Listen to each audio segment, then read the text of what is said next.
Hey everybody, it's Matt Wright, Superintendent of Martree School District, bringing you our Monday update on Tuesday afternoon. I am running fashionably late. Just want to fill you in on what happened yesterday. I got to work early, probably about 6:45, 7 o'clock. It was just one of those busy days. We had a board meeting last night.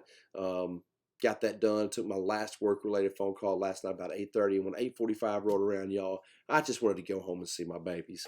And if you understood the blooper reel of material that I have on my desktop, from trying to put these Monday messages together where I've just tripped over my words and looked foolish, you would understand that sometimes I don't put these together very fast. I'm actually working on the second video. The first one that I got done was flawless. It was perfect. Probably would have won an award for it. It was so good. And then I tried to upload it, and Facebook told me you can't put a video that long on Facebook unless you're important or you're verified. And so I'm going to have to take a lot of time off, and here I am rambling. So I'm going to jump right into our updates. I want you to know next year that we're going to have to create a very fluid learning environment. Now, we've received a lot of information over the past 2 weeks, and much of that material we're still trying to put legs to and figure out how that's going to work for us. But we do recognize that our learning environment next year is going to be very fluid, and we're going to have to transition from a face-to-face learning environment to a digital learning environment almost in a moment's notice, similar to what happened to us this year. We left school on a Friday, fully anticipating having school on Monday. We find out on Sunday that's not what was going to happen. Now, do I anticipate a shutdown as long as we had this year? Absolutely not. Do I think there may be shorter periodic shutdowns? I do. And so one of the things that we're looking at changing is we're looking at changing our policies to where all of our students can take home their Chromebooks. Why is that important? I've had conversations with several parents, and one of the things that they keep asking me is, Matt, should I be saving money to buy a Chromebook, or should I be trying to purchase an iPad? Y'all understand this. Your school district recognizes right now that disposable income is at an all-time low. We're all just trying to make ends meet, and that's not a burden that we want to place on you as our families. We want to do everything we can to help you. And so just know, in terms of technology as it pertains to a digital learning environment at home next year, we've got every kid covered from kindergarten to 12th grade. Okay, that's not something that's new. We've been fortunate enough to be one-to-one with our students or computer to student ratio over the past several years, but we just haven't brought them home. And so this year we certainly will have access to do that. Okay. It's also our intention next year to offer a 100% at-home digital learning experience for those of you who are concerned about sending your kids to school. I just want to acknowledge where we're all at different places with this. I am concerned too, and I know that many of you are thinking about homeschooling your kids, but you want your kid to remain a part of our school district. We're going to make sure that happens. Um, I've had the conversation with several people, and they say to me, Matt, are you going to send your kids to school? I absolutely am. I've had a lot of conversations with people, and as I've said that, the one thing they say back to me is, you're the superintendent. That's what you're supposed to say. But I want to tell you, just like I told them, as it pertains to the safety of my kids, the job of superintendent comes second. I'm going to make those decisions that I have to make in the best interest of my children first and foremost, and that is the most important thing to me. I, as an educator, however, recognize the importance of that face-to-face interaction and where our kids are at in the learning environment. I truly believe the importance of that face-to-face education. Now, I'm not saying that to persuade anybody one way or the other. I am saying that because if there are those of you who are concerned and you want to keep your kids home, I respect you 100%, and we're willing to work with you to make that a reality. At the same time, I want other parents to know that that's not what we're saying that all kids should do. The children of the superintendent, they're going to be in a classroom, and that's what we will be doing as a family, because that's what we feel is best. I think that we're going to be able to create an environment where we are able to help prevent COVID, eliminate. We may not have a single problem. Right now, there's 12 cases in Poinsett County, but you never know. You never know. And so I respect those of you who are concerned and don't want to approach that unknown. and we're going to honor that. We're going to acknowledge that, and we're going to work with you to make sure that your kids get what they need. Um, so let me move on down. I'm having to eliminate some stuff because the last one was too long. Um, over the past 24 hours, I've had three different conversations with people, and there's a lot of rumors that are floating around about extracurricular activities and whether or not those are being canceled. Um, Let me just tell you, unless you see an announcement from your school district, unless you see an announcement from the Arkansas Activities Association, or whether you're seeing that from the Department of Education, I would not put any weight into the things that you see on Facebook. Here's what probably has happened. It's kind of like the fish and tale. It starts off with people speculating on what's going to happen with a sport or an activity, and as it progresses down the line through numerous conversations, all of a sudden, we're canceling football, we're canceling basketball, and we're probably going to cancel the school year. None of which is true. Okay, so just take everything that you're getting right now with a grain of salt, and follow up some of those conversations that you have with our Facebook page, with some reliable sources such as Arkansas Activities Association, and things along those lines. Just looking through, and I'm having to call a lot of this out. Um, Tell you what, I think what I'm going to do is I think I'm just going to skip and talk about what everybody really wants to hear about, and that's graduation. 12th grade graduation. Those can start taking place after July the 1st.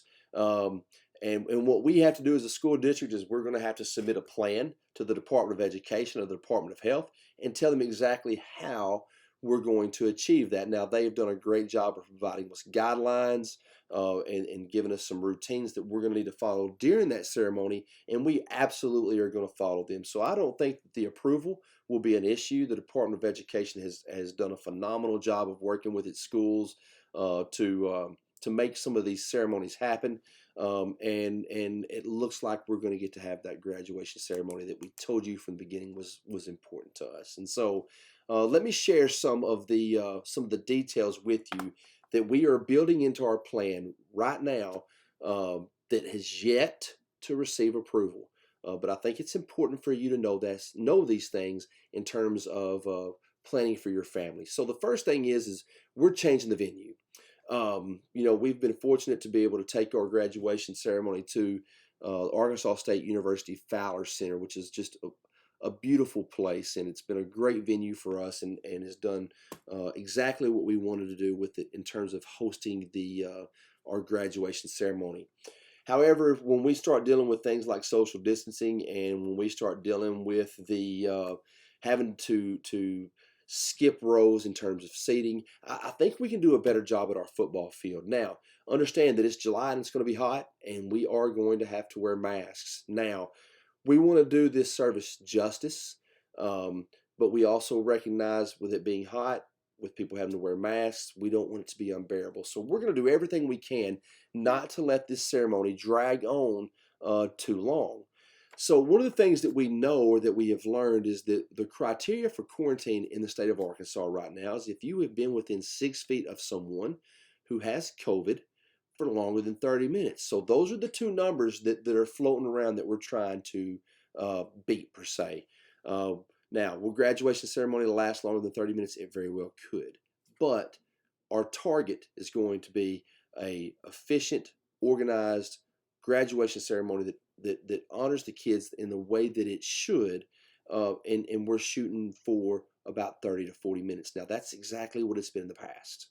It's not going to deviate too much from what we've done in the past, and I think we'll be able to get people in, get them out in an organized and efficient manner, and do everything we can to keep people safe. Now, we've got 2 dates set.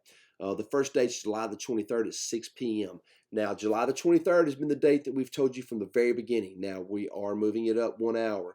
Not only is it hot in July, but in March, there's these flying insects called mosquitoes that just will drive you nuts if you're outside too late. So that's why we've moved up the graduation ceremony. Now, July the 23rd is our primary date, If it rains, because we're going to be outside, then we are going to go ahead and set a backup date of July the 25th, which is that Saturday morning, and we're going to hold that event at 10 o'clock before it gets too hot. Quickly, I'm going to run through the requirements. We can only be at 66% capacity. Well, we're still working with some local people to help us determine what capacity is. We are going to have to strictly follow social distancing guidelines. We're going to have lines marked for entrances and exits. We're going to have to make sure that that social distancing takes place in those lines. We're going to have to ask you to cooperate with us in that. One of the things that we're going to also have to do is that understand that only households can stay together. Now, I didn't say families, I said households. When I graduated, I think I probably had 6 or 7 people in attendance, but only 3 of those people were in my household. So just recognize that we may not be able to get everybody sitting together, but we will be able to get your household together. And as far as the rest of it, just going to have to ask you to work with us and show a little bit of patience. We're going to have to utilize every other row in terms of seating, and masks for anyone except those who are under the age of 10 will be required. We're not going to be allowed to congregate before or after the event. Some of you in the past, you've seen people take pictures. We can't do that. We're going to have sanitizer stations set up at all the entrances and exits. And seating is, we're going to have to disinfect all of the seating before the event and anytime somebody gets up. So once you come into the venue, we're going to tell you you're going to have to remain seated until the ceremony is over. Now, I know that sounds very structured. I know that there's a ton of inconveniences in there as they pertain to you. But I'm going to ask you to do something. I'm going to ask you to not make this about the inconveniences, but to make this about the class of 2020 and the graduation that they so deserve. Those kids didn't get to have their final seasons, their final concerts, their final tournaments, their final banquets, their final walk out of the doors of Moultrie High School as a class. Now, I know there are a lot of people who think, well, that's not going to be the biggest disappointments in life. And you're certainly right, it's not. But in this moment to them, it matters, and it matters a lot. And so every time that you talk about, I can't believe they're going to let us wear a mask, I'm going to ask you to follow that up with, but at least they're letting these kids graduate. At least those kids are going to get to walk across that football field and receive their diploma in front of their friends and their families. And to us, that is the most important thing. I think it's all too easy for us to get caught up in negative things and talk about negative things, but not focus on the positive. And that's something that we all need to work on.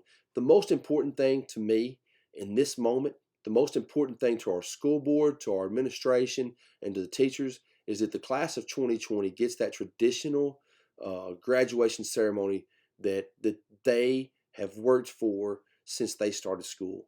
And here we are, we're right at the doorstep of it. It's going to happen in a little over a month. And we want to make sure that we keep our focus on the big picture, and that is those kids and not the inconveniences that we may face. Now, some of you may not like some of the things that we've talked about, and I completely understand. What we'll have in place of that is, for those of you who want to, there's a lot of parking on the outside of the football field that you can stay in your car and listen to the ceremony and be comfortable. You can leave your car running, have some air conditioning, not have to wear a mask. But if you're going to come inside, we're going to have to follow those regulations that the state has set for us, and that certainly is going to be the intention of this district. And so, can't wait to get this plan approved. Can't wait to be able to share everything with the kids. But we're extremely excited that graduation for the class of 2020 is going to happen. And so I am quickly approaching 15 minutes. I had to cut out a lot of information. I'll make sure that I put that in next week's update. I will also make sure that next week's update is on Monday and not Tuesday. And so until then, y'all have a great week, and I'll see you next Monday.